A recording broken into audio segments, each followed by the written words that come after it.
kuwa hapa Songwe kwa ajili ya kushiriki katika jukwaa hili la aina yake na la kwanza katika ngazi ya mkoa la Dira 2050 ambalo linahusisha sekta ya umma na sekta binafsi. Mheshimiwa Mkuu wa Mkoa, ninakupongeza binafsi wewe mwenyewe na uongozi wako wa mkoa wa Songwe kwa ubunifu ambao mmeufanya wa kuandaa jukwaa la Dira 2050. Nakupongeza zaidi kwa uamuzi wako wa kushirikisha sekta binafsi, kwa sababu kama ulivyosema na kama alivyosema Rais wa TNCC na ambavyo Mheshimiwa Rais ametoa maelekezo mara zote, utekelezaji wa dira unaenda kufanywa na sisi sote na umegawanywa kwa makundi makubwa mawili, sekta binafsi na sekta ya umma, na wabebaji wakubwa ni sekta binafsi. Kwa kweli ningekuja hapa kama sekta binafsi singekuwepo, ningeweza kususa mkutano huu, lakini nimefurahi sana kwamba humu ndani tunayo sekta binafsi na umefanya vizuri kumwalika rais wa sekta binafsi. Mungu akubariki sana.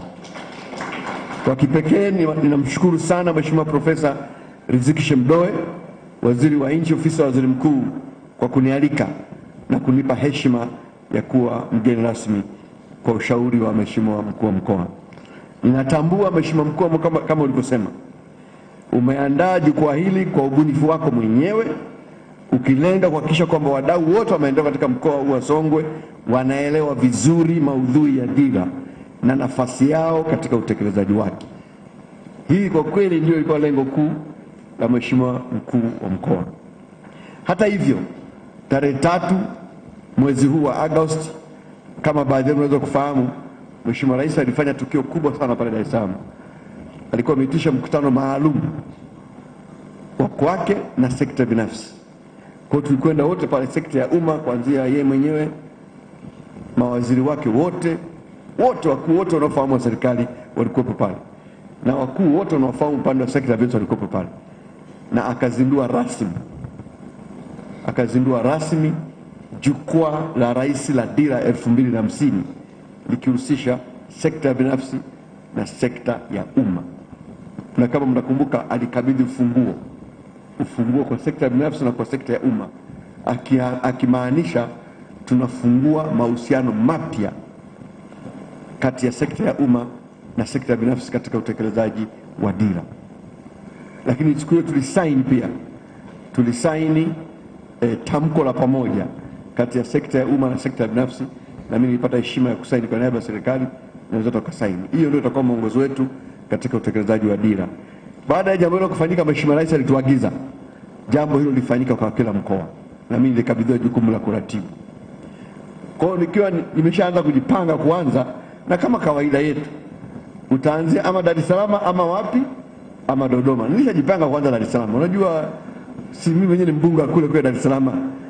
Sasa huyu jamaa kaniwahi, akawa ameandaa jambo hili. Alipokuwa ameandaa, nikamwambia wasaidizi wangu, hakuna namna, huyu mkuu wa mkoa lazima tumpe heshima kwa kuwa mbunifu na kutuwahi. Mheshimiwa Mkuu wa Mkoa, nipo hapa kufanya kazi mbili. Kwanza, kufungua jukwaa lako la dira ambalo uliandaa mwenyewe, lakini nitatumia fursa hii pia kuzindua rasmi jukwaa la Dira 2050 katika ngazi ya mkoa, na tutakwenda kwenye kila mkoa, na tunaanza leo mkoa wa Songwe. Na jambo hili tulifanya mimi na Mheshimiwa Waziri wa Nchi Ofisi ya Waziri Mkuu. Tutapita kila mkoa kwa ajili ya kuhakikisha kwamba tunaeleza mambo haya, lakini kuileta sekta ya umma na sekta binafsi pamoja katika utekelezaji wa dira kama ambavyo Mheshimiwa Rais aliweza kutuelekeza. Kwa nakushukuru sana kwa kunipa nafasi hiyo. Mheshimiwa Rais, Mheshimiwa Mkuu wa Mkoa, kabla siendelea, naomba nitumie nafasi hii kuleteni salamu nyingi sana za Mheshimiwa Dr. Samia Suluhu Hassan, Rais wa Jamhuri ya Muungano wa Tanzania, na viongozi wetu wengine wakuu. Mnapokea salamu za Mheshimiwa Rais? Sinione mikono kama mnazipokea. Wangapi wanapokea salamu hizi? Mheshimiwa Rais, jana tulikuwa Zanzibar, mnakumbuka, alikuwa na Mheshimiwa Rais wa DRC, na mimi nilipata bahati ya kuwa sehemu ya ujumbe wake. Kwa hiyo niliaga kule kwamba leo nakuja hapa, na ameituma niwaleteni salamu zake nyingi sana. Lakini chukua nafasi kwa niaba ya mikoa ya Nyanda za Juu Kusini kuwapongeza sana kwa jinsi ambavyo mmekuwa muhimili wa usalama wa chakula katika nchi hii. Sisi nchi ya Tanzania kwa takwimu za kitaifa kwa sasa tunajitosheleza kwa upande wa chakula kwa 130%. Lakini nyewe wenzetu wa ukanda huu mmezidi. Nyie kitaifa 130, nyie mpo 219. Na mwaka huu kuanzia mwezi wa 10 ukanda huu wa Afrika Mashariki utakumbwa na ujio wa El Nino. Wataalamu wanasema itakuwa ni El Nino mbaya sana. Itaanza Oktoba inakwenda mpaka Aprili, nadhani mkuu wa mkoa anafahamu, tutakuwa tumeshajipanga namna ya kukabiliana nalo na vyombo vyetu vipo. Na tatizo moja ambalo linaenda kutukumba ukanda huu ni tatizo la usalama wa chakula. Ukanda wa Afrika Mashariki unaenda kukumbwa na uhaba wa chakula.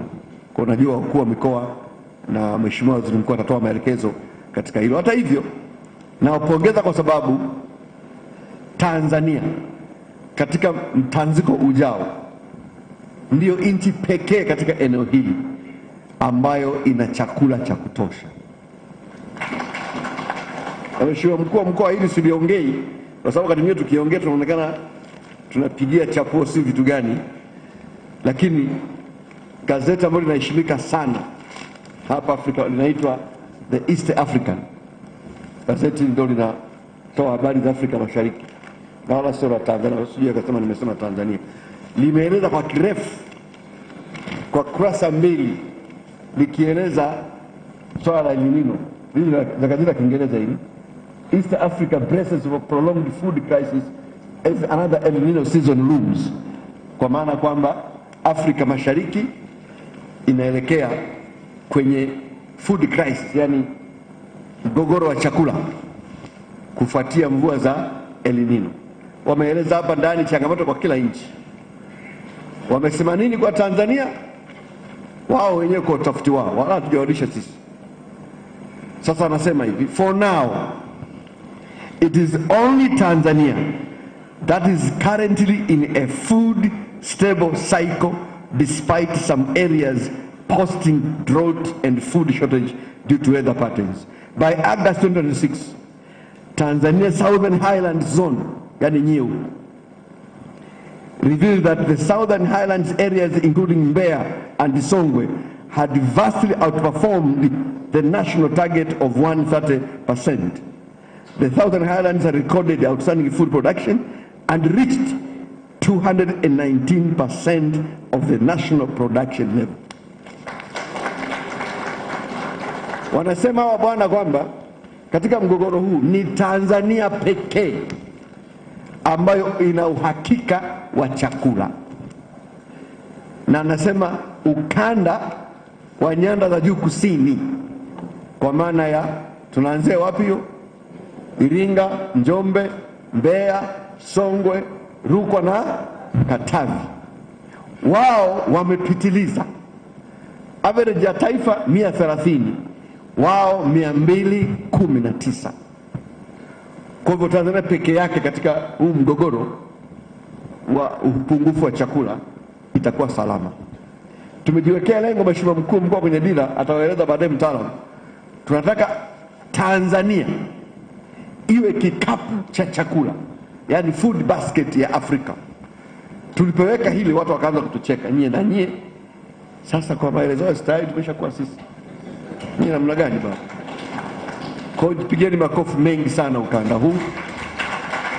Lakini waheshimiwa, mambo haya hayakuja tu kwa sababu tuna jiografia nzuri au historia au Mungu anatupenda. Mungu anatupenda kweli, lakini Mungu anatupenda wote. Yamekuja kwa sababu mnao uongozi na serikali yenye mipango thabiti, yenye mikakati thabiti iliyoweka dhamana ya kutekeleza mambo na kutunza usalama wa nchi, na kuna usalama wa nchi bila usalama wa chakula. Kwa hiyo tunamshukuru sana Mheshimiwa Rais katika yote haya kwa uongozi wake makini uliotufikisha hapa. Nataka hilo nitumie jukwaa hili kulisema na kuwapongeza sana kwa kazi kubwa mnayoifanya. Na serikali inatambua kwamba wakulima wetu huku wana changamoto ya bei ya mazao, na serikali kupitia NFRA itachukua hatua sahihi ili kulinda jasho la wakulima wapate bei ambayo angalau itawatunza. Mheshimiwa, baada ya maelezo hayo ya utangulizi, nitaka kutumia nafasi hii kuelezea na kuzungumzia mambo 10 tu kuhusu swala hili la dira. Endelea kwa haraka. La kwanza, kwa muktadha wa dira, tunataka kubadilisha mikoa yetu na mamlaka za serikali za mitaa kutoka kuwa vituo vya kiutawala kwenda kuwa vitovu vya kiuchumi. Kwa muda mrefu sana mikoa yetu, saa hizi wakuu wa mikoa wengi wameanza kujitambua sana, nashukuru Mungu. Kwa muda mrefu ulikuwa ukifika mkoani, utambulisho mkuu wa mkoa au mkuu wa wilaya atakueleza, Mheshimiwa Waziri au mgeni rasmi, mkoa wetu uko salama, ulinzi uko vizuri, tunaishia hapo. Tunataka tusogee zaidi ya hapo. Tunataka akimaliza hilo ni muhimu, akimaliza hilo tuambie hali ya uchumi katika mkoa wake ikoje, hali ya uwekezaji ikoje, hali ya biashara ikoje, wamefikia wapi katika utekelezaji wa mipango ya kiuchumi, hali ya maskini mpungua kiasi gani. Tunataka tubadilishe mikoa yetu kutoka vituo vya utawala kwenda kuwa vitovu vya kiuchumi. Kwa hiyo ndio kitu ambacho nataka tukione kinatokea, ambacho nataka tuende nalo. Kwa hivyo kama nilivyosema, tunapozungumzia mkoa tumekuwa tukifikiria zaidi ofisi zetu kama ofisi za serikali, mipaka ya kiutawala, huduma za umma kama maji, elimu, afya na majukumu ya kiutawala. Yote haya ni muhimu, lakini hayatoshi tena. Tanzania tunayotaka katika dira 2050 inataka tujiulize swali tofauti. Ni uwezo gani wa kiuchumi uliopo katika kila mkoa, na tunawezaje kufungua na kutumia uwezo huu? Na katika hiyo swali kubwa tunajiuliza maswali madogo 6. Kwanza kila mkoa una kitu cha pekee. Kila mkoa una kitu cha pekee. Baadhi ya mikoa ina uwezo mkubwa wa kilimo. Bahati nzuri katika nchi yetu karibu kila mkoa umebarikiwa kwenye kilimo. Baadhi ina madini, baadhi ina utalii, baadhi ina maeneo ya kimkakati kijiografia, baadhi ina uwezo mkubwa wa kiwanda, baadhi ina rasilimali za nishati, na mingi katika mikoa yetu ina mchanganyiko wa fursa mbalimbali. Kwa nataka tujiulize swali la kwanza, hivi wenzetu katika mkoa wenu kiuchumi mna uwezo gani na mmefanyaje kufungua hizo fursa kwenu? Kwa jukumu letu ni kubadilisha faida sasa. Kwa hiyo kuna kitu kinaitwa potential, kwa maana ya fursa. Nataka tubadilishe hizo fursa ziende sasa kuwa uzalishaji, uwekezaji, mauzo, ajira na kipato. Kwa kusema tu tuna fursa haitoshi.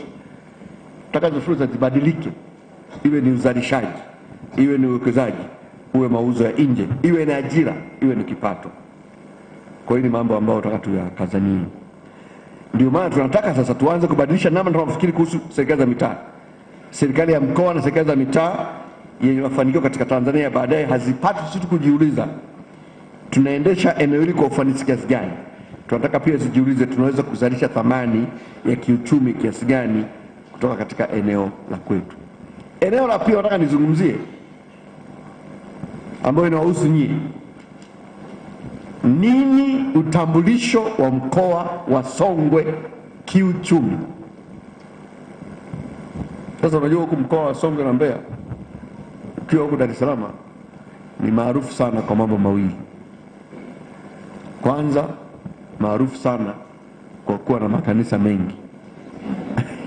Makanisa hoye kila kona, na umeona hapa mabinti wameimba mpaka wamelia, Songwe na Mbeya. Lakini sasa ajabu yenyewe bwana, hiyo ndio watu tunashindwa kuelewa. Makanisa mengi, lakini pia inasemekana upande wa pili pia wapo ile nani ile Bagamoyo na yenyewe imo. Lakini inajulikana kwa chakula kwamba ni mikoa ambayo inazalisha. Kwa hiyo katika swala la utambulisho, napenda kuwauliza wananchi wa Songwe swali moja la msingi. Utambulisho wa kiuchumi wa Songwe ni upi? Mtakapokaa mkijadili katika hizo siku mbili, ningetaka hiyo swali mlijadili. Utambulisho wenu ni nini hasa? Na mnataka kujulikana kwa lipi kama mkoa? Ukienda China, ukifika tu wakitaja province tu kama mkoa kwetu, watakwambia hapa Shandong ndio inaongoza kwa hili, GDP yake ni hii. Tunataka na sisi ifike mahala nikitua Songwe, kama nakuja Songwe najua Songwe ni mabingwa kwa jambo hili kiuchumi. Kwa hiyo mkijaribu siku mbili, hebu jipangeni katika nchi ya Jamhuri ya Muungano wa Tanzania. Nyie Songwe katika mikoa yote 26 mnataka kuwa mabingwa wa nini kiuchumi? Mtafanya mambo mengi, lakini jambo moja ambalo sema hapa Tanzania tukisema jambo hili Songwe ni lipi? Hiyo ndio maana ya utambulisho kiuchumi. Na maswali madogo ambayo na hilo, naweza kuuliza maswali mengine 6 madogo katika hilo. Moja, ni bidhaa zipi ambazo Songwe inaweza kuzalisha kwa ushindani kwa ajili ya Tanzania, Afrika Mashariki na soko la dunia? Ni bidhaa gani? Watu wanaweza kufunga safari kutoka Kenya, si Uganda, si wapi, kuja kuzifuata hapa. Ni bidhaa zipi? La pili, ni mnyororo gani wa thamani ambao Songwe inaweza kuongoza? Mnyororo wa thamani kwamba hapa it is Songwe. Tatu, ni nini ambacho Songwe inaweza kuchakata hapa badala ya kuuza kikiwa ghafi? Nyie mambo ambayo mnatumia hapa, ni kitu gani ambacho mnakitumia bidhaa iliyoongezwa thamani ambao badala ya kununua kutoka nje mngeweza kuzalisha hapa? Ni bidhaa gani? Ni bidhaa gani ambayo badala ya kuuza katika hali yake ya ugafi, kwa maana ya raw material, mngeweza kuichakata ndani ya Songwe? Kwa hiyo tusijivunie tu kuuza mazao tunayozalisha, tujivunie kuchakata mazao hayo ili tuuze bidhaa. Kwa badala ya kuuza dengu kama dengu, tuuze bidhaa zitokanazo na dengu. Badala ya kuuza alizeti kama mbegu, tuuze mafuta kutokana na alizeti. Sasa this is something ambayo tungetaka mjadiliane na kuchagua kwa upande wenu. Ni uwekezaji gani tunaweza kuvutia kwamba Mheshimiwa Rais na kupitia sisi wasaidizi wake kitaifa tunapambana kuvutia uwekezaji? Hivi nyie Songwe mnataka uwekezaji gani? Hamwezi kutaka kila kitu duniani hapa, ni kuchagua. Naweza kufanya mambo mengi, lakini lazima mchague jamaa. Kwa swala uwekezaji, mtu afunge safari kutoka China na kwenda kuwekeza Tanzania, lakini wapi? Songwe. Ni ipi? Tano, tunaweza kutengeneza ajira ngapi? How many employment can we generate from Songwe? Ili vijana waseme ukitaka ajira umaliza chuo kikuu, kimbia Songwe. Badala kusema kimbilia Dar es Salaam. Na mwisho wa 6, Songwe inaweza kutoa mchango gani katika mageuzi ya Tanzania chini ya dira 2050? Atakapopitisha mtaalamu pale, mmeelewa dira vizuri, tuna malengo makubwa mle ndani. Nyie Songwe mnataka kutoa mchango gani katika mageuzi ya kiuchumi ambayo yameonyeshwa katika dira ya kitaifa. Kwa mfano, mbona tumesema tunataka kwenda kwenye uchumi wa trilioni 1. Hiyo maana yake ni kama trilioni 2600 za Kitanzania. Ukifanya kwa wastani maana kila mkoa unatakiwa uwe na trilioni 100 average. Niko naangalia data hapa, wamenileta vijana wangu. Sasa hivi nyie wenzetu wa Songwe, uchumi wenu wote ni trilioni 4.3. Ya juu kabisa Tanzania ni Dar es Salaam, ndio yenye uchumi mkubwa, trilioni takriban 39. Nyie trilioni 4.3. Lakini kwa average ifika mwaka 2050 angalau kila mkoa uchangie trilioni 100. Sasa nyie safari mlionayo mtoke trilioni 4 mpaka, kama nchi safari yetu ni kutoka sasa hivi uchumi wetu wote ni trilioni 234. Tunataka tutoke sasa tuende uchumi wa trilioni 2600 kama taifa. Yaani tuongezeke zaidi ya mara 10. Nyie safari yenu wenzetu mtoke trilioni 4.3 maana trilioni ngapi? Mara ngapi hapo nyie safari mlionayo? Pigeni hesabu hapo. Nyie wale ambao walimoa hesabu hawajafariki wapige hiyo. Kwa safari yenu sio mchezo, sio? Sasa hauna mambo ya kujipanga sasa. What are we going to do kuchangia kwenye safari ya? Kwa sababu Tanzania hii haiwezi kuwa Tanzania bila mchango wa kwa moja. Kwa hiyo ni eneo ambalo nitaka tujiulize. Haya sio maswali ya kitaaluma, ni maswali yanayohusu mustakabali wa ustawi wa wananchi wa Songwe. Ni maswali halisi kabisa. Na sisi tunafahamu Songwe ina fursa kubwa. Uwezo wako wa kilimo unatoa fursa ya kipekee, sio tu uzalishaji wa mazao, bali pia katika uchakataji wa mazao, ufungashaji, uhifadhi, usafirishaji na kilimo kinacholenga masoko ya nje. Nchi hii sasa hivi ina changamoto nyingi. Kwa mfano, kwenye uzalishaji tumeanza kupiga hatua. Tulikuwa na problem ya tija ya uzalishaji. Tunashukuru sana Mheshimiwa Rais na wizara yetu ya kilimo na serikali kwa jumla na wadau wa sekta binafsi. Uzalishaji kwenye mazao mengi imeanza kupungua. Tupo vizuri kwa jumla wake. Changamoto ambayo tunayo ni mbili au zaidi. Ya kwanza, hatuchakati mazao bado tunasafirisha mazao kutoka shambani. Tunataka yatoke shambani yaende kwenye viwanda vidogo yachakatwe, ili watu badala ya kuuza mahindi wakauze nini? Unga, wakauze chapati na kadhalika na kadhalika. Badala ya kuuza korosho wakauze korosho ambazo zimebanguliwa, wakauze keki, wakauze biskuti ambazo zimetokana na korosho. Tunapeleka mazao yetu huko nje, wanatengeneza biskuti wanakuja kutuuzia hapa. Sasa huyu sio kama kwani ukichaa mpaka hospitali, huo ndio ukichaa wenyewe. Tunataka tutoke huko, tuzalishe kwa wingi, tuchakate, tufungashe, tuhifadhi. Sasa hivi wakulima wanahangaika hapa kwa sababu hatuna storage facility.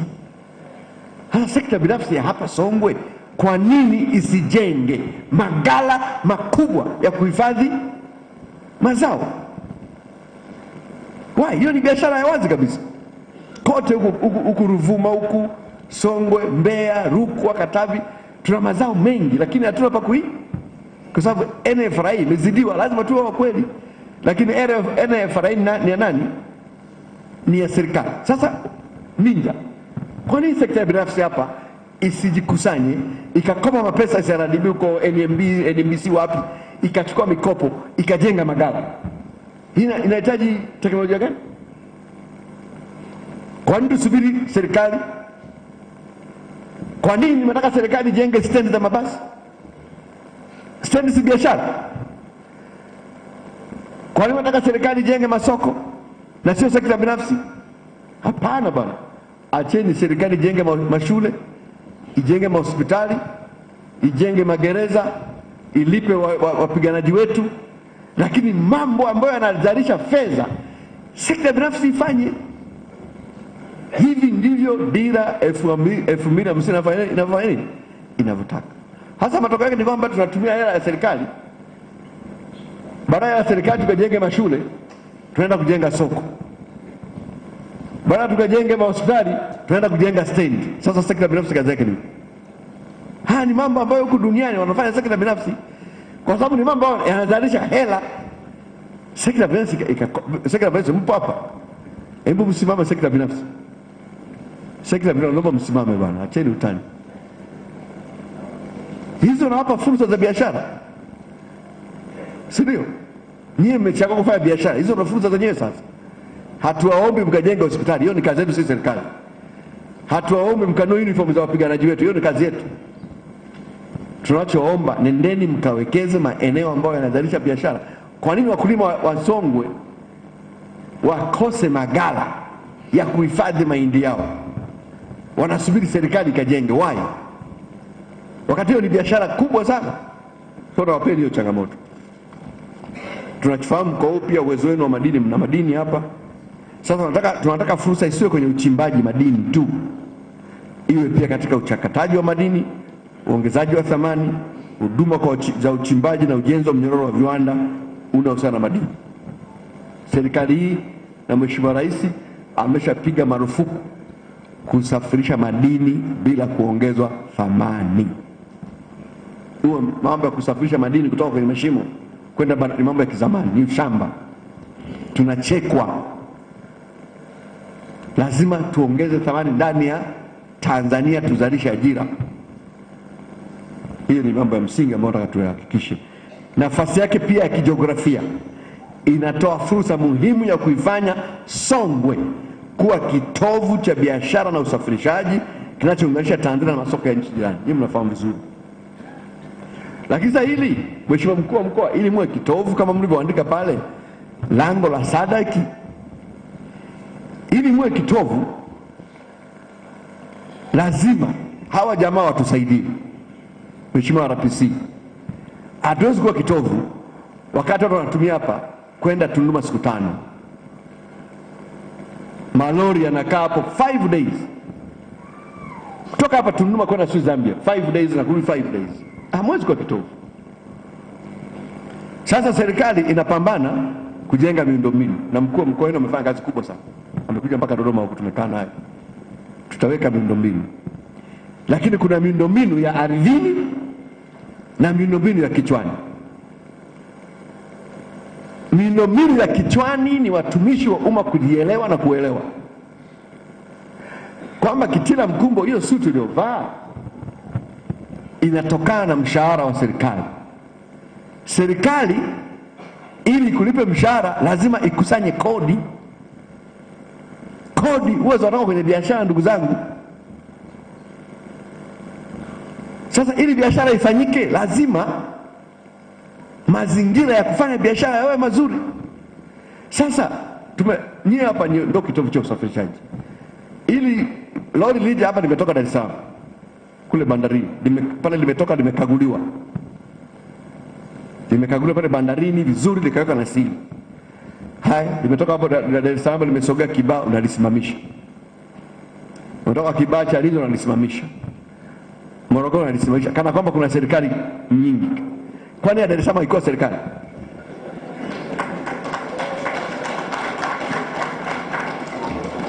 Kwa hiyo ndugu zangu wa serikali wenzangu, lazima tubadilike sana. Yaani muelewe kwamba ili serikali iwe serikali lazima iwe na uchumi. Uwezo wa serikali unajengwa kwa uwezo wa kuhudumia wananchi wake. Serikali ikishindwa kuhudumia wananchi wake inapoteza uhalali. Ili hudumia wananchi wake lazima iwe na uwezo wa kiuchumi. Serikali hailimi, haifanyi biashara. Inachofanya kazi serikali ni kukusanya kodi tu. Ili kodi ikusanywe lazima biashara zifanyike. Ili biashara zifanyike lazima mazingira ya kufanya biashara yawepo. Lakini sasa biashara, lori moja anafika dereva mpaka kufika Tunduma yupo hoi, kasimamishwa kila kona, katoa virisho vidogodogo kila kona. Lazima tuwache hayo mambo. Na alisema ili Songwe kwa sababu, my friend, ili tuwe kitovu cha usafiri na usafirishaji, lazima tulete uhuru wa biashara. Na uhuru wa biashara ni pamoja na uhuru wa kusafiri na kusafirisha mizigo katika barabara zetu. Hili ni eneo ambalo lazima tuliseme sana. Ni eneo ambalo wafanyabiashara wanateseka. Mimi nilikuwa waziri wa viwanda na biashara, kuna kipindi nikaamua kusafiri na lori moja kutoka Dar. Nikamwambia tu mfanyakazi kutoka Dar, nikavaa kawaida kabisa nisitambulike, nikavaa na kofia. Kutoka pale Dar es Salaam nikashukia Morogoro. Hilo lori lilivyosimamishwa na askari wetu, utashangaa. Kwa hiyo Mheshimiwa RPC, kwa niaba ya IGP, ile eneo mliangalie. Nyie ni watu muhimu sana sana. Hatusemi mwachie mambo yetu ya usalama, lakini tuweke utaratibu mzuri ambao utapunguza usumbufu na bugudha kwa wanaosafirisha mizigo, kwa sababu Tanzania hii, moja ya eneo kubwa la kiuchumi ni matumizi ya bandari. Matumizi ya bandari maana yake matumizi ya barabara. Kwa kule Dar es Salaam bandarini pale mambo yameanza kuwa mazuri, lakini akishatoka pale akiingia barabarani bado.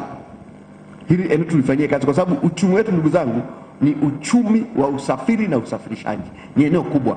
Hili lazima tuliweke vizuri ili wananchi wetu wafanye biashara kwa uhuru, na sisi tukikusanya kodi, tukusanye kodi kwa furaha. Huyu mwananchi anayefanya biashara alipe kwa furaha, na sisi tupate tukusanye kwa furaha, tutumie kwa furaha, tunapata baraka kama nchi. Kwa hiyo ni eneo moja. Eneo la tatu nimeshaligusia kwa kiasi fulani, kutoka malighafi kwenda mnyororo ya thamani. Mabadiliko muhimu ambayo tunataka kuyafanya hapa ni kuacha kufikiria maendeleo ya uchumi kwa mtazamo wa miradi binafsi pekee. Kwa mfano Songwe inazalisha zao fulani la kilimo, tusiishie tu kuzalisha zao hilo. Lazima tujiulize, linakusanywa wapi, linahifadhiwa wapi, linachakatwa wapi, linafungashwa wapi, nani analisafirisha, anasafirishaje, nani anawafadhili wazalishaji, linauzwa wapi hatimaye, je linaweza kuuzwa nje ya nchi, nani anasambaza mashine, nani anatoa teknolojia, ni biashara ngapi zinaweza kuzalishwa kutokana na hili zao, lakini hatimaye ni vijana wangapi wanaweza kupata ajira. Hili ni eneo muhimu sana ndugu zangu, ambao lazima tujiulize. Kwa hiyo sisi kama uongozi wa mkoa tunawapa wananchi wanalima, lazima tufikirie mbele. Wanaenda kulima, wakishamaliza kulima watauza wapi, watahifadhi wapi, watasafirishaje, tunaweza kuongeza nini hapa?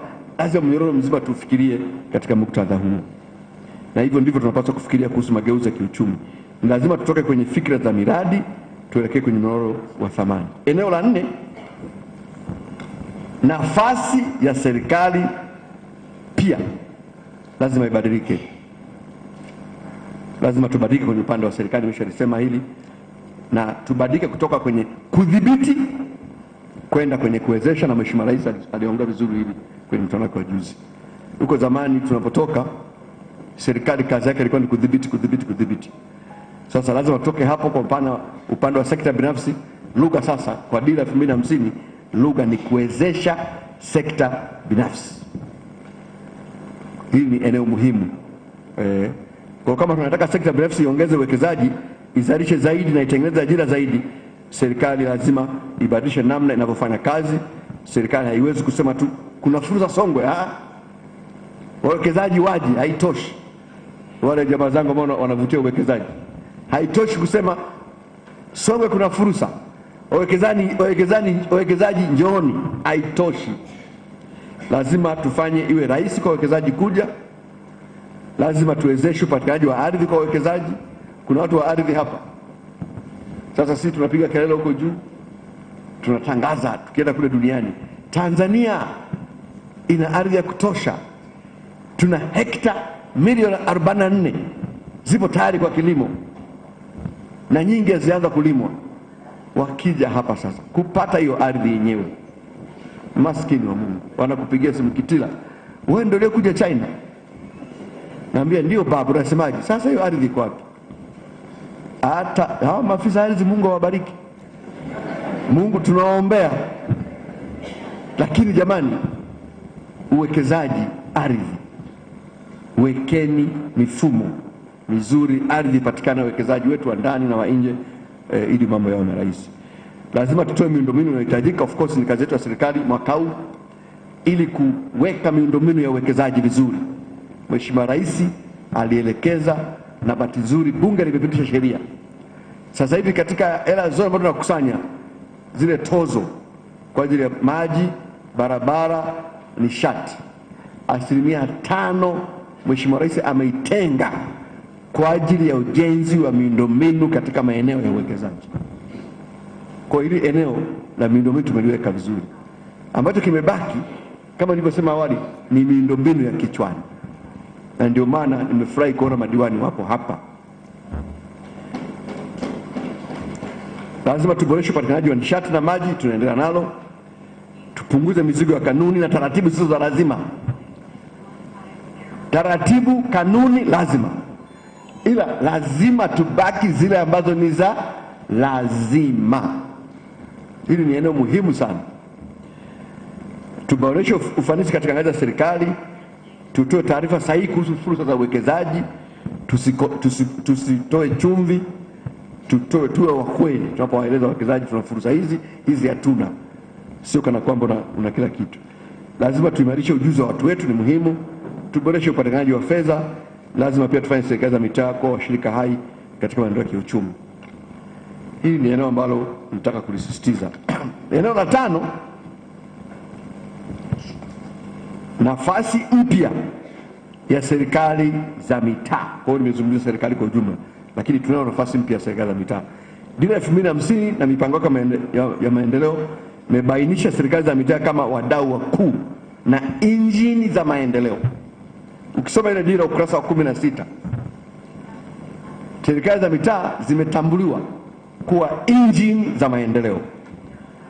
Dira 2050 imezitambua serikali za mitaa zilizo bora na zenye nguvu kuwa ni nguzo muhimu katika kufikia malengo makuu ya dira, kwa kukuza ushirikishwaji, demokrasia na kuhakikisha kuwa sauti za jamii zinachangia katika kuchora ramani ya maendeleo ya taifa. Kwa hivyo ndugu zangu madiwani, dira natutaka mnapotengeneza mipango ya maendeleo katika halmashauri zenu, mipango hiyo ishirikishe jamii, ili ile ramani ya maendeleo ambayo tunaichora katika halmashauri zetu iwe na sauti za wananchi humo ndani. Na katika muktadha huu tunataka kuona sekretari za mikoa, wakuu wa wilaya, halmashauri za wilaya, miji na manispaa pamoja na mamlaka nyingine za serikali za mitaa zinaanza kujiona kama taasisi za maendeleo ya uchumi. Hii ni eneo muhimu sana. Na nyie kuna maswali kadhaa ya kujiuliza. Moja, fursa zetu 5 kubwa za kiuchumi ni zipi? Kila halmashauri ijiulize.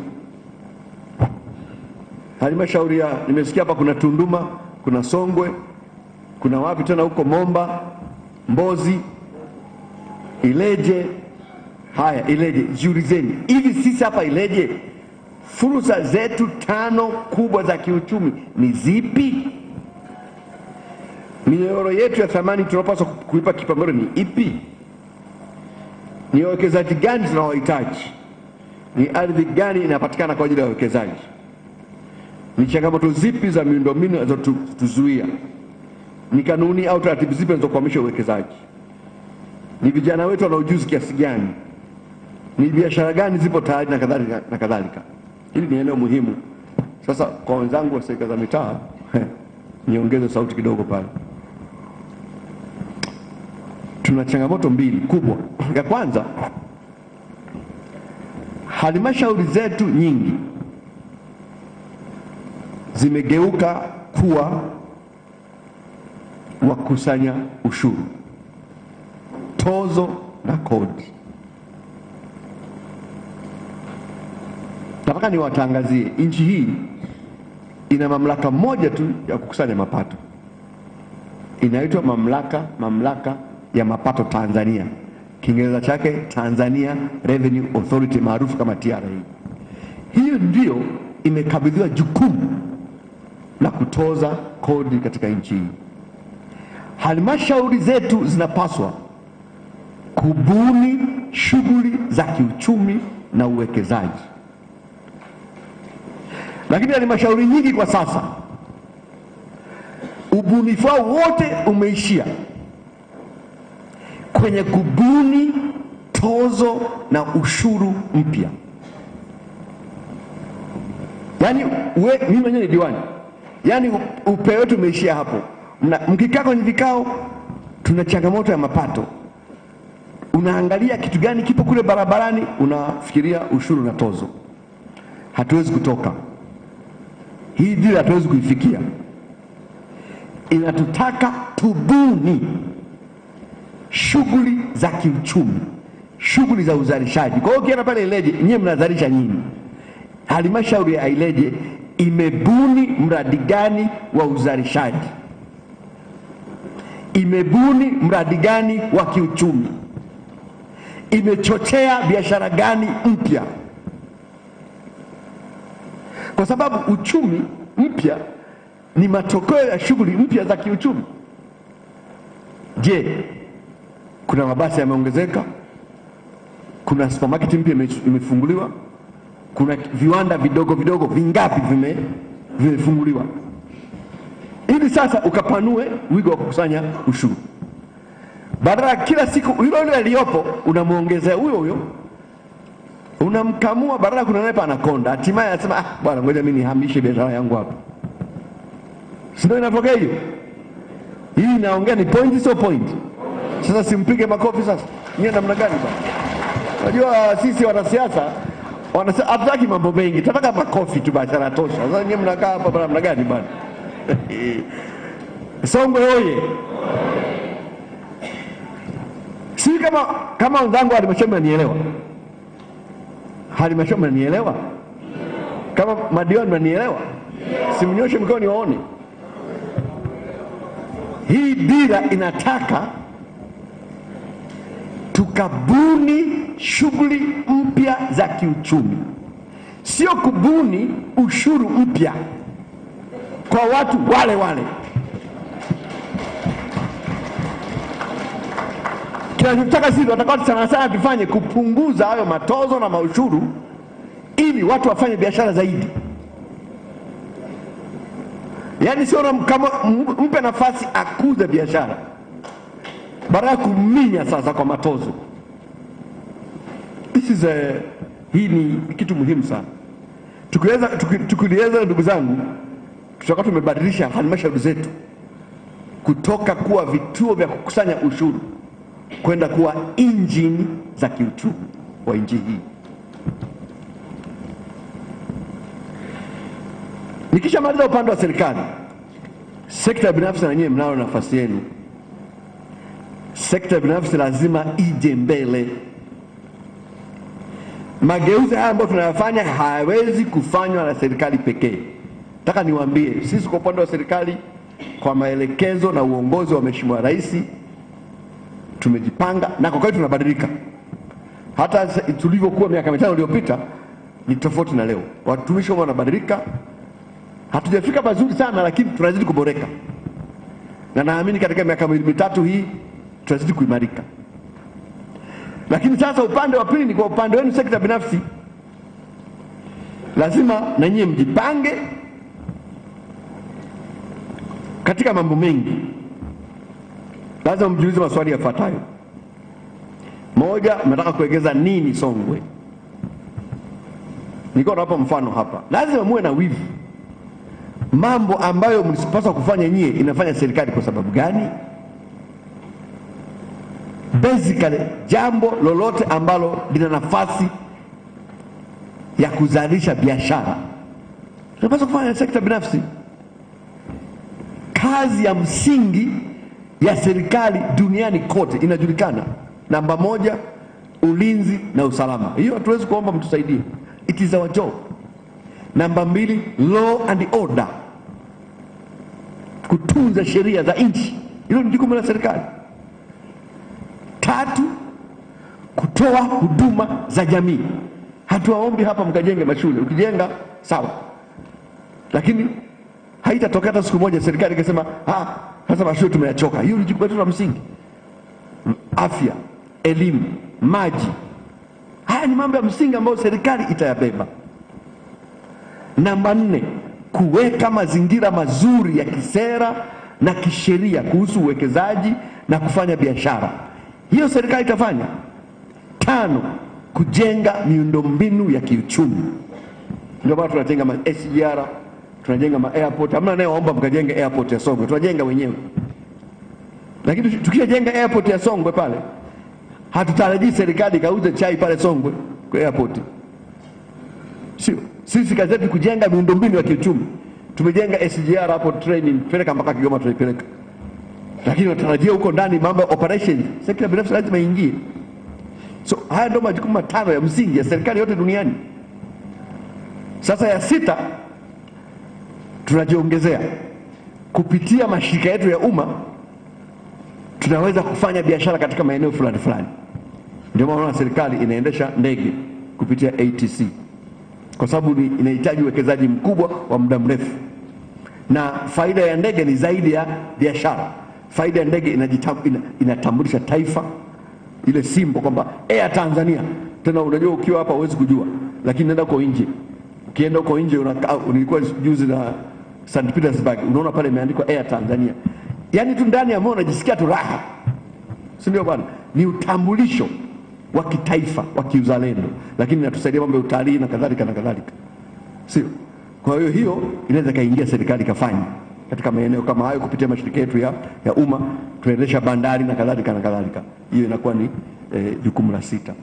Lakini mambo mengi ni hapa, kama mfano hivi, kwa nini tunataka serikali iendelee kujenga stendi za basi, iendelee kujenga masoko, ambapo haya ni mambo ya biashara za wazi kabisa, kujenga magala. These are obvious things ambazo sekta binafsi inapaswa kufanya. Kwa hiyo tunakuja kwa upande na nyinyi, hilo ni eneo la muhimu sana. Na mnapaswa kukua kweli, kanuni gani zinawakwamisha, changamoto gani za kifedha mnazo, ni masoko gani mnaweza mkafikia. Lakini mnao jukumu pia la uadilifu. Tumeandika kwenye ile ndani yetu, maadili na uadilifu. Fanya biashara kihalali, biashara ambazo zinaruhusiwa kisheria, lipa kodi ya serikali. Kitendo cha mfanyabiashara kukwepa kulipa kodi yoyote ni uhujumu wa hali ya juu sana, kwa sababu anataka kuikwamisha serikali kufanya majukumu yake. Ni hatari mno. Kwa hiyo swala la kuwa uadilifu ni jukumu la msingi sana kwa upande wa sekta binafsi. Kwa hiyo kwa kifupi, lazima tuwe na sekta binafsi ambayo imejipanga vizuri, inayojitambua, inayozingatia maadili, inayozingatia sheria, ambayo imejikita kuzalisha na kufanya biashara, sio tu kufanya uchuzi. Uchuzi mnaweza mkawachia vijana wetu wadogo kule, lakini tunataka sekta binafsi iliyojipanga kweli kufanya uzalishaji, uwekezaji, kufanya biashara kubwa na mataifa wenzetu kule na kadhalika na kadhalika. Hiyo eneo muhimu sana ambazo kwa hiyo tunataka tuone katika mkutano huu, nyie sekta binafsi mtatoa ahadi gani katika kutekeleza dira. Na hatutaki majukwaa haya yawe ni mkutano ambao serikali inaahidi na sekta binafsi inasikiliza. Sisi kazi yetu sio tu serikali kuahidi na nyie kusikiliza, hamna. Wala hatutaki iwe mikutano ambayo sekta binafsi inaorodhesha changamoto zake na serikali inasikiliza. Tumehama huko. Tunasema hivi, nyie sio wadau, nyie ni partners. Partners Kiswahili chake ni wabia. Nyie ni wabia. Ile mambo ya kizamani, anakuja mkoa hapa, anakaa hapa, eti kazi yake ni kusikiliza, kwamba sekta binafsi ina maswali yote na serikali ina majibu yote. Hapana, hao ni mambo ya kizamani hayo. Tukija hapa tuna changamoto, wote tuna maswali na wote tuna nini? Tuna majibu. Hatimaye tunakubaliana pamoja, tunakwenda hivi. Sio kwamba ile serikali imekaa inasikiliza, wewe unasemaje? Nimekusikia. Serikali imelipokea ilifanyia kazi. No. Hiyo mambo ya kizamani hayo. Tunataka hapa tujadiliane kwa kina. Serikali itasema, hatimaye tunakubaliana kwenda pamoja kama nchi. Taifa hili lazima tulijenge pamoja. Lakini pia tunataka mazungumzo yanayoishia, sio mazungumzo yanaishia kwenye ahadi tu. Tunataka mazungumzo yaende pia kwenye utekelezaji. Ni muhimu sana. Serikali iseme itafanya nini, sekta binafsi iseme itafanya nini, na hatimaye pande zote ziseme tunakubaliana tunafanya nini na tutapimana kwa mafanikio gani. 7, tunataka tuhame kutoka kwenye mazungumzo kwenda kwenye makubaliano au mkataba kiuchumi wa kimkoa. Na hapa bibi na bwana, ndipo napofika kwenye mapendekezo yangu muhimu. Tunataka majukwaa haya katika ngazi ya mikoa yaishie hatua kwa hatua katika kile tunachoweza kukiita mkataba wa kiuchumi wa mkoa, Regional Economic Compact. Mkataba huu unapaswa kubainisha fursa za kiuchumi ambazo kila mkoa utazipa kipaumbele na kuweka wazi majukumu ya serikali na sekta binafsi. Kwa maana yake lazima tubainishe Songwe vipaumbele vyetu ni vipi. Tukishabainisha vipaumbele, tupeane majukumu. Serikali itafanya nini? Sekta binafsi itafanya nini? Halafu tunakubaliana jinsi ambavyo tutapima mafanikio yake. Tukija mwaka kesho kama mwaka huu tunaanza kupimana sasa. Tulianza kufanya namba moja, serikali itoe hesabu, sekta binafsi itoe hesabu. Hivyo ndivyo ambavyo tunataka kwenda. 8 ni msisitizo tu kwamba dira 2050 itatekelezwa kwenye ngazi ya mkoa. Hii ni muhimu sana. Tunaingia katika hatua ya utekelezaji, ndugu zangu, na dira hii kama ambavyo amesema Mheshimiwa Rais ni dira yetu wote, na hatimaye dira haitatekelezwa Dar es Salaam pekee ama Dodoma pekee, itatekelezwa katika kila ngazi. Itatekelezwa hapa Songwe, itatekelezwa katika wilaya zetu, katika miji yetu, katika vijiji vyetu, katika vitongoji vyetu, katika viwanda vyetu, katika mashamba yetu, katika migodi yetu, katika biashara zetu na katika masoko yetu. Kwa hiyo shughuli yoyote ambayo unaifanya ujihesabu kwamba upo katika utekelezaji wa dira. Tanzania yenye uchumi mkubwa na wenye ushindani tunaolenga kuifikia ifikapo mwaka 2050 haitajengwa Dar es Salaam au Dodoma peke yake. Itajengwa na nguvu ya pamoja ya kiuchumi ya mikoa yetu yote. Uchumi wa Tanzania wenye thamani ya trilioni 1 ya dola hatimaye utakuwa ni jumla mafanikio ya uchumi wa kila mkoa. Kama nilivyosema, tunatarajia mchango wenu hapa uingie. Ndio maana mageuzi ya kiuchumi ya mikoa si jambo la pembeni, ni jambo la msingi. 9, tunataka Songwe iwe mfano kwa mikoa mingine.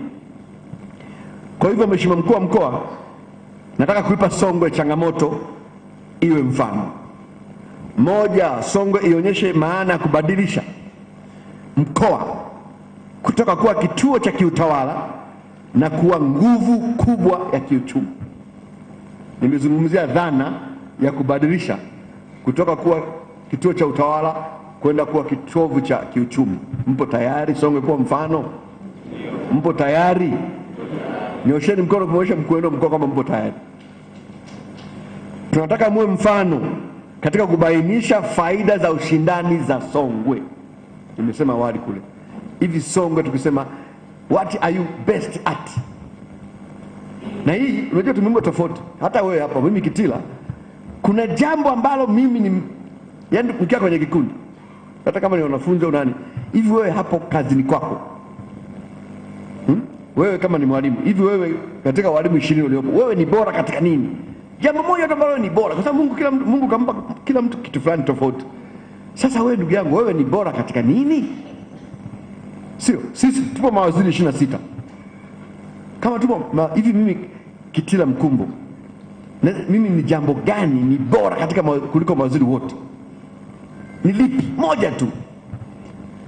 Na wewe sasa ni hivyo hivyo, wakurugenzi wa halmashauri. Mpo halmashauri ngapi hapa?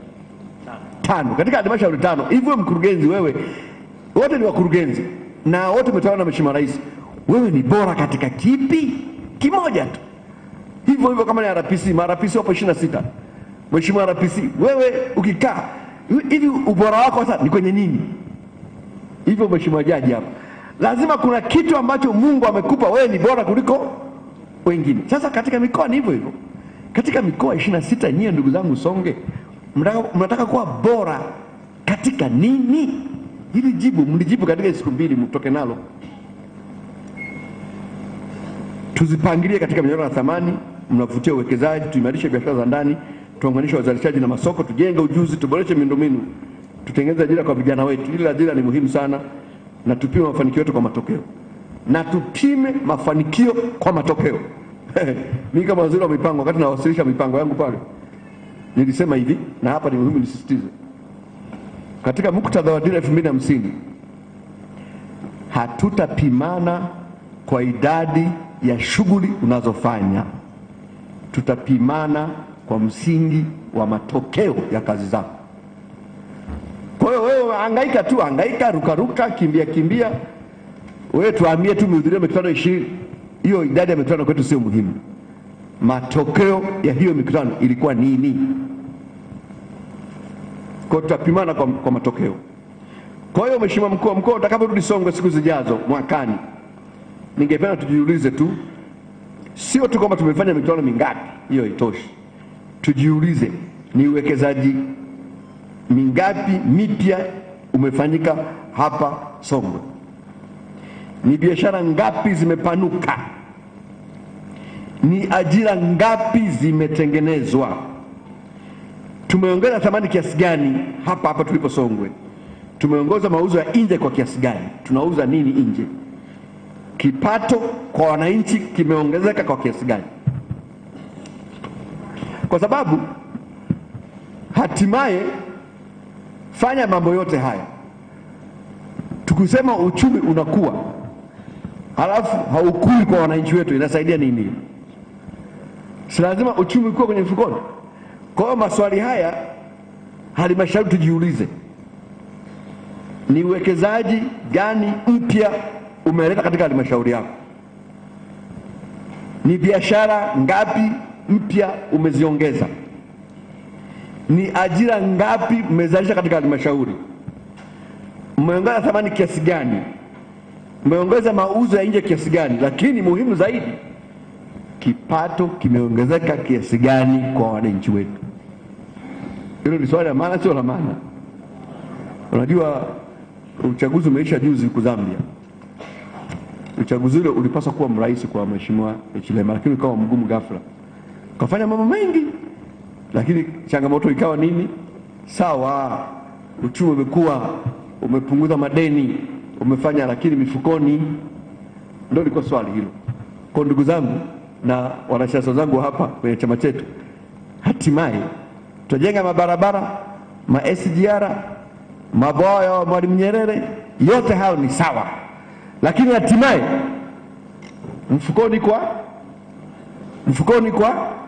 mfukoni kuna nini? Kwa sababu bahati mbaya mwananchi anapoenda nyumbani haendi na SGR haendi na bwawa la umeme, anaenda mwenyewe. Akifika nyumbani lazima kawale akifungua kawe na. Kwa lazima halmashauri tujiulize, katika shughuli zote ambazo mnazifanya, hatimaye katika mwaka 2026 tumechangia kiasi gani kuongeza fedha kwa wananchi wetu wa wilaya zetu? This is important. Haya ni maswali magumu, lakini lazima tuyajibu, kwa sababu ndio dira yenyewe. Hiyo trilioni $1 haiwezi kuwa na maana kama ni trilioni 1 BOT.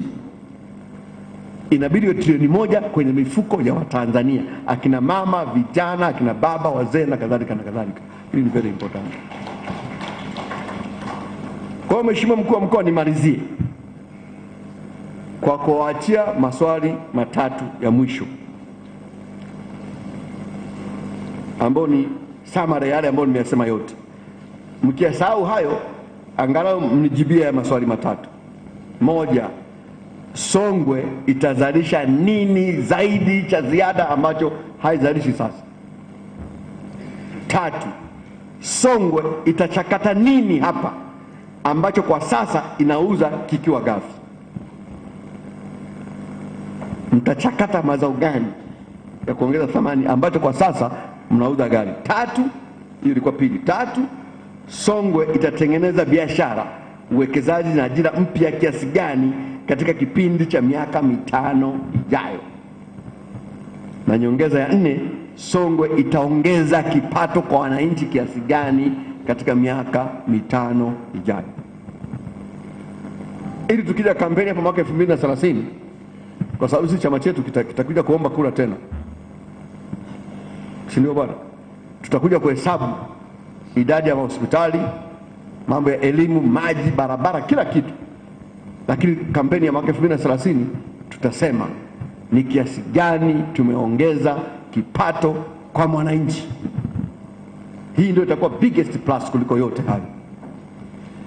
Mheshimiwa Mkuu wa Mkoa na wageni waalikwa, napohitimisha niseme kwamba serikali imefungua milango.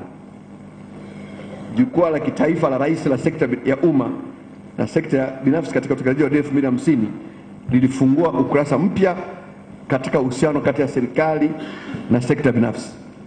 Majukwaa haya ya kimkoa sasa yanapeleka mazungumzo hayo mahali ambapo mageuzi ya kiuchumi lazima yatokee. Dhamira yetu sisi kama serikali si kuwa na mikoa inayosimamiwa vizuri tu, hiyo haitoshi. Dhamira yetu ni kuwa na mikoa yenye uzalishaji mkubwa zaidi, ushindani mkubwa zaidi, viwanda zaidi, miunganiko bora zaidi na ustawi mkubwa zaidi kwa wananchi, ikiwemo kipato kwa wananchi. Tunataka mikoa ambayo haipokei shughuli za kiuchumi tu, bali inazalisha shughuli hizo.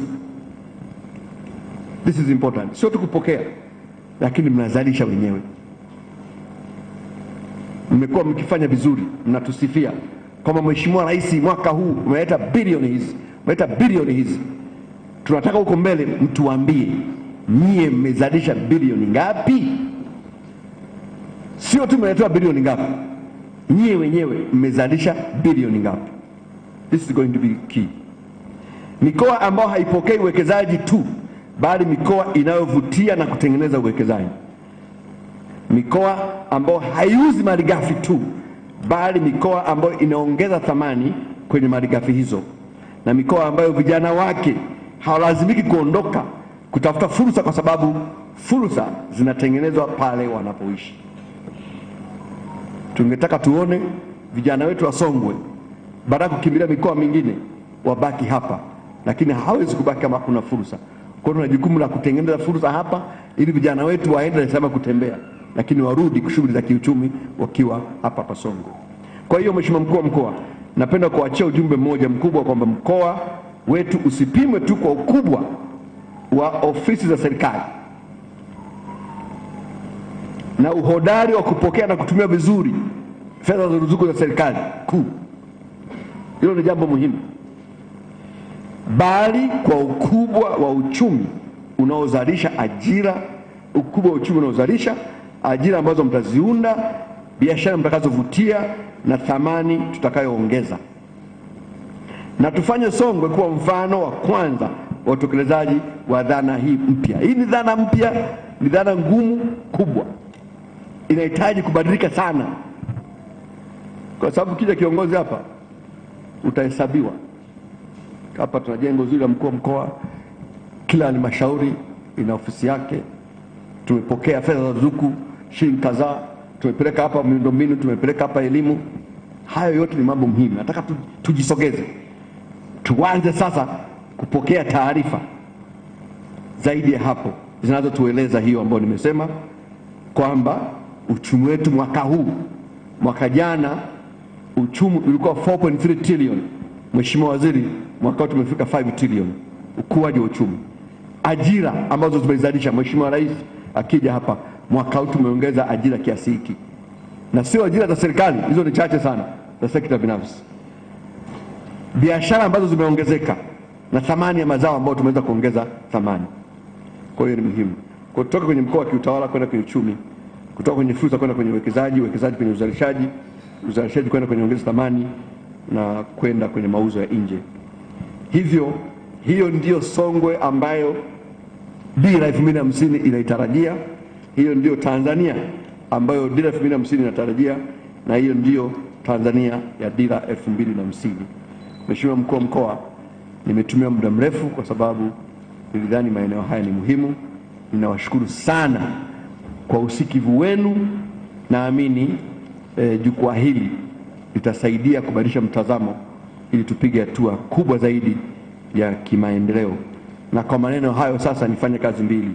Kwanza, Mheshimiwa Mkuu wa Mkoa, natamka rasmi kwamba jukwaa la dira 2050 katika mkoa wetu pendwa wa Songwe limefunguliwa rasmi.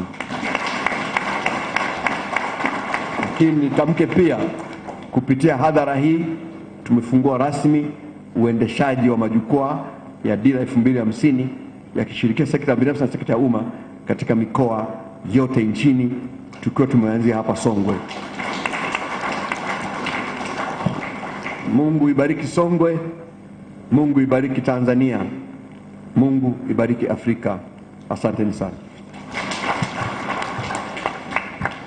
Asante, naomba tusimame kwa pamoja tafadhali kwa makofi mengi mengi pia. Ongeza makofi mengi mengi tena. Asante sana. Asante sana Mheshimiwa mgeni rasmi ambaye